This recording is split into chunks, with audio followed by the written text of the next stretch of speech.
କେମିତି ଅଛ ସମସ୍ତେ? ଭଲ ଅଛ? ଆଜି ଆମେ ଗୋଟେ ଆକ୍ଟିଭିଟି କରିବା। କ'ଣ ଆକ୍ଟିଭିଟି କରିବା ନା ଆମେ ଗୋଟେ ଡ୍ରଇଂର ଗୋଟେ ଆକ୍ଟିଭିଟି କରିବା ହେଲା।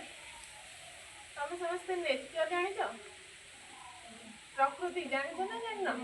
ଜାଣିଛ ନା? କହିଲ ପ୍ରକୃତିରେ ସବୁ କ'ଣ କ'ଣ ଅଛି?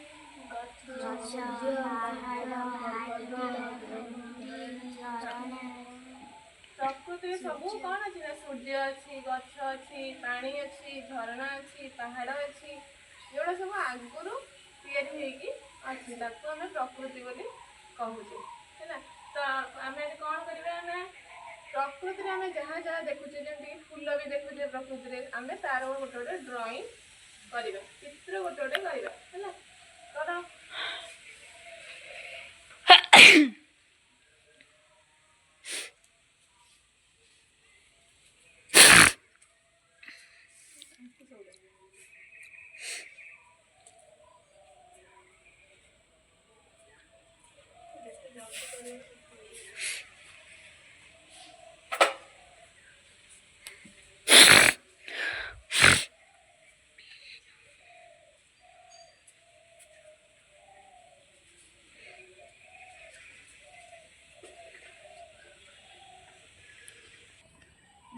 ପଦ୍ମପୁରରେ କରିଥିଲି କଲିନି ସବୁ କରିଦେଲି କିଛି କରୁନି।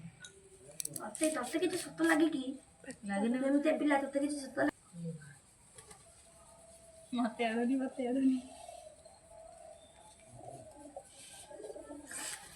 ରଖ ଏଇଠି ଏଇ କଲରଟା ଏଇଠି ବୁଡଉଛି ଦେଖା ଦେ।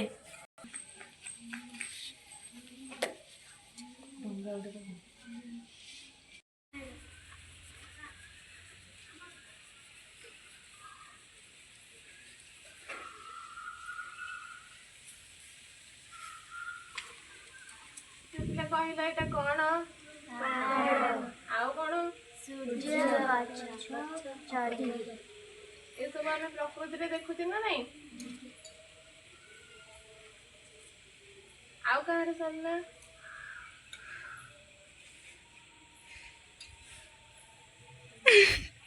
ଦେ ଦେ ଚଳିବ ଦେ।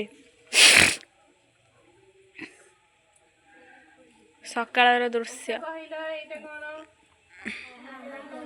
ଝରଣା ଗଛ ହଉ। ଏଇଟା କହିଲ କ'ଣ? ଫୁଲ ଫୁଲ। ଏଇଟା ଆମେ ପ୍ରକୃତିରେ ଦେଖୁଛେ ନା ନାଇଁ? ଫୁଲକୁ ଦେଖୁଛେ ଟି?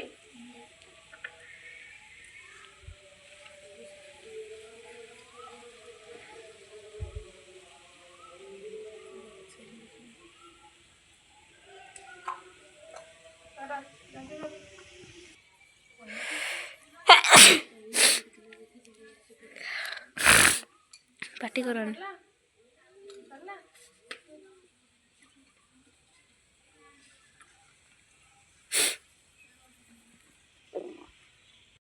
ପ୍ରକୃତି ପରିବେଶ ତୁ କହିଲୁ ତ ତୁ କହୁଛୁ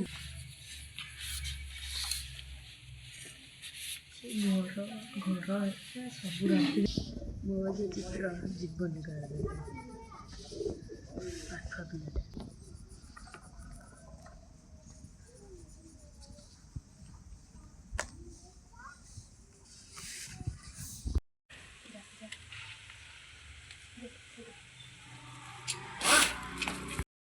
ଏଇଟା କ'ଣ?